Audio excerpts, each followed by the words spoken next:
Kembali lagi di 30 hari bercerita kisah Nabi-Nabi Ulul Azmi. Selamat mendengarkan.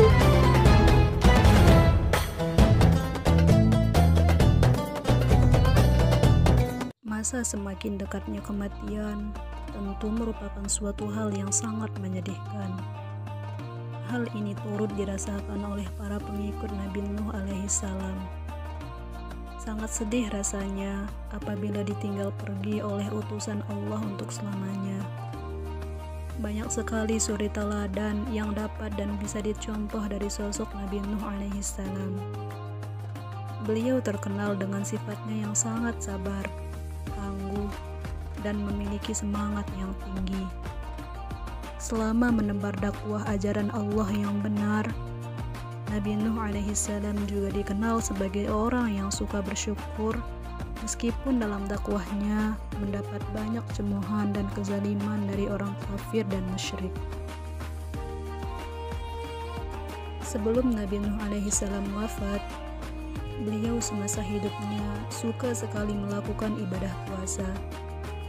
Nabi Nuh selalu berpuasa setiap hari dan sepanjang tahun kecuali pada hari raya Idul Fitri dan hari raya Idul Adha. Rasulullah Shallallahu Alaihi Wasallam bersabda, Nabi Nuh berpuasa sepanjang tahun kecuali pada hari Idul Fitri dan Idul Adha. Nabi Daud berpuasa separuh tahun dan Nabi Ibrahim berpuasa 3 hari setiap bulan. Ia berpuasa sepanjang tahun dan berbuka sepanjang tahun.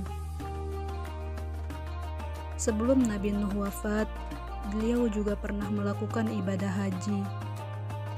Dikisahkan dahulu Rasulullah Shallallahu Alaihi Wasallam pergi untuk menjalankan ibadah haji bersama sahabat Abu Bakar. Suatu waktu mereka sampai di sebuah lembah. Rasulullah lantas bertanya, "Hai Abu Bakar, ini lembah apa?" Sahabat Abu Bakar lantas menjawab, "Ini lembah Usfan ya Rasulullah." Rasulullah lalu bersabda, "Sesungguhnya lembah ini pernah dilalui oleh Nabi Nuh, Hud, dan Ibrahim dengan mengendarai unta jantan milik mereka.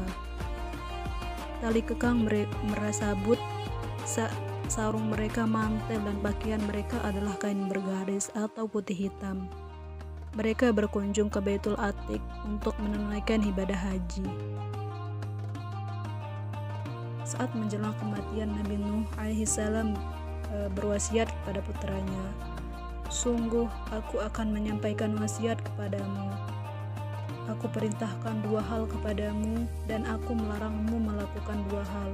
Aku memerintahkanmu untuk mengucapkan dan mengamalkan La ilaha illallah, karena andaikan 7 langit dan 7 bumi ditempatkan dalam satu sisi timbangan dan La ilaha illallah ditempatkan pada sisi lainnya, tentu La ilaha illallah lebih berat darinya. Dikarenakan dengannya semua sesuatu terhubung, sebab itu pula seluruh makhluk diberi rezeki, dan aku melarangmu melakukan kesyirikan dan kesombongan." Lalu, apa itu definisi sombong menurut Rasulullah? Jadi, dahulu ada seorang sahabat bernama Abdullah bin Amr bertanya kepada Rasulullah Shallallahu Alaihi Wasallam, "Wahai Rasul, kita sudah tahu tentang syirik. Lalu apa itu sombong? Apakah jika salah satu dari kita memakai 2 sandal bagus dengan 2 tali sandal bagus itu juga disebut sombong?" Rasulullah kemudian menjawab, "Tidak."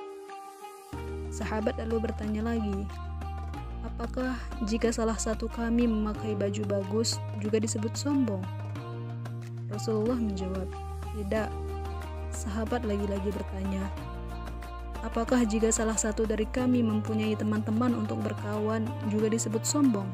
Rasulullah menjawab, "Tidak." Sahabat Abdullah bin Amr nampaknya masih ingin tahu tentang apa itu arti kesombongan. Sahabat bertanya, "Wahai Rasulullah, lalu kesombongan itu apa?" Rasulullah menjawab, "Sombong adalah menolak kebenaran serta meremehkan orang lain." Dari sini dapat kita ambil pesan bermakna dari wasiat Nabi Nuh alaihissalam yang pertama, ucapkanlah la ilaha illallah dan amalkanlah. Kita senantiasa menjaga keimanan kepada Allah Adapun yang kedua, mari kita selalu menghindari diri dari perbuatan dosa yang bernama syirik atau menyekutukan Allah dan selalu menghindari yang namanya sifat sombong.